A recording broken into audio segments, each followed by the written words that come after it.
আসসালামু আলাইকুম প্রিয় বন্ধুরা, কেমন আছেন? আশা করি আপনারা সবাই ভালো আছেন। শুরু করছি একটি শিক্ষামূলক গল্প। এক লোক পাথর কাটার কাজ করত। লোকটা জীবনে তার অবস্থান নিয়ে খুবই অসন্তুষ্ট থাকতো সব সময়। একদিন সে এক ধনী ব্যবসায়ীর বাড়ির পাশ দিয়ে যাচ্ছিল। বাড়ির জানালা দিয়ে সে দেখছিল ব্যবসায়ীর বিলাসিতা। খুব ঈর্ষান্বিত হয়ে সে চিন্তা করতে লাগলো, আহা, আমি যদি এই বণিকের মতো হতে পারতাম। কি আশ্চর্যের ব্যাপার! লোকটা হঠাৎ বিরাট বণিক হয়ে উঠল।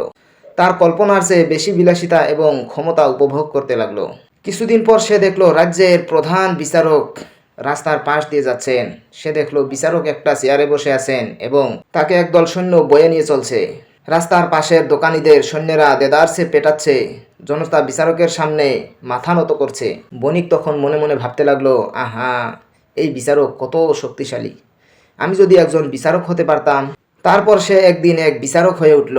তার সৈন্যরা তাকে সেরান চেয়ারে সর্বত্র বহন করে নিয়ে যেতে লাগলো। তার চারপাশের লোকজন তাকে প্রচণ্ড ভয় এবং ঘৃণা করতে লাগলো। এক গ্রীষ্মের দিনে বিচারক সেরান চেয়ারে খুব অস্বস্তি বোধ করছিল। সে সূর্যের দিকে তাকালো। আকাশে গর্বিতভাবে জ্বলজ্বল করছিল সূর্য। বিচারকের উপস্থিতিতে সে একটুও নতজানু হয়নি। আহা, সূর্য কতই যে শক্তিশালী! বিচারক ভাবল, আমি যদি একটা সূর্য হতে পারতাম। তারপর সে সূর্য হয়ে উঠল। সকলের উপর প্রচণ্ডভাবে জ্বলে উঠল, ক্ষেত ফসল পুড়িয়ে দিল। কিন্তু একদিন একটা বিশাল কালো মেঘ তার এবং পৃথিবীর মাঝখানে চলে এসলো। সূর্য আর তার আলো দিয়ে নিচের কোনো কিছুকেই জ্বালাতে পারছে না। সূর্যকে মেঘ দিয়ে ঢেকে দেওয়া হলো। আহা, এই মেঘটা যে কত শক্তিশালী! সূর্য ভাবছে এইবার, আমি যদি একটা মেঘ হতে পারতাম। তার কিছুদিন পর সে মেঘ হয়ে উঠে বৃষ্টি নেমে বিদ্যুৎ চমকে সে মাঠ ও গ্রাম প্লাবিত করে দিতে লাগলো। কিন্তু শীঘ্রই সে দেখতে পেল যে তাকে কোনো বড় একটা শক্তি দূরে ঠেলে দিচ্ছে। মেঘ তখন বুঝতে পারলো যে এটা হলো বাতাস। এই বাতাস আবার কতটা শক্তিশালী! মেঘ তখন ভাবতে লাগলো যে আমি যদি বাতাস হতে পারতাম। তারপর সে বাতাস হয়ে গেল। বাড়ির ছাদ উড়িয়ে দিল, মানুষের ঘর বাড়ি ধ্বংস করে দিল, গাছ উপড়ে ফেললো। কিন্তু কিছুক্ষণ পরেই বাতাস বুঝতে পারলো যে সে এমন কিছুর সাথে ধাক্কা খাচ্ছে যাকে সে নড়াতেও পারছে না। সে নিজেই রাস্তা চেঞ্জ করে যেতে হচ্ছে। কালক্রমে সে দেখতে পারলো যে একটি বিশাল সুউচ্চ পাথর দাঁড়িয়ে আছে। আহা, পাথর যে কতই শক্তিশালী! সে ভাবলো, আমি যদি একটা বড় পাথর হতে পারতাম। তারপর সে একটা পাথর হয়ে গেল। পৃথিবীর অন্যতম শক্ত পদার্থ, কেউ তাকে নড়াতেও পারে না।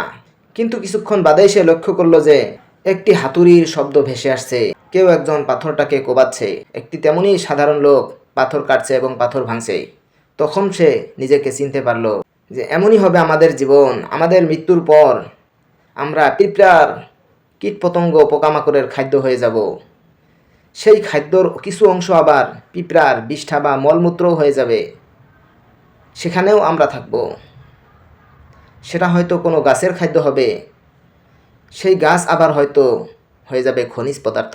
সেই গাছ হয়তো কয়লা হয়ে যাবে, হয়তো হয়ে যাবে একটা গ্যাস ক্ষেত্র। সেই গ্যাস দিয়ে রান্না করার সময়ই আমি দেখব যে আমাকেই রান্না হচ্ছে এবং আমি সেখানে দাঁড়িয়ে কান্না করছি। আমি রন্ধন গ্যাস, আমি স্টিলের কড়াই, আমি সসপ্যানের উপরের ডিম, আবার আমি সেটা খাচ্ছি। আমাদের সমস্ত অনুসন্ধানের শেষে আমরা সেই জায়গাতেই পৌঁছে যাব যেখান থেকে আমরা শুরু হয়েছিলাম। সেজন্যই আল্লাহ তাআলা কোরআনে বলেছেন, মিনহা খালাকনাকুম ওয়া ফিহা নুঈদুকুম ওয়া মিনহা নুখরিজুকুম তারাতান উখরা।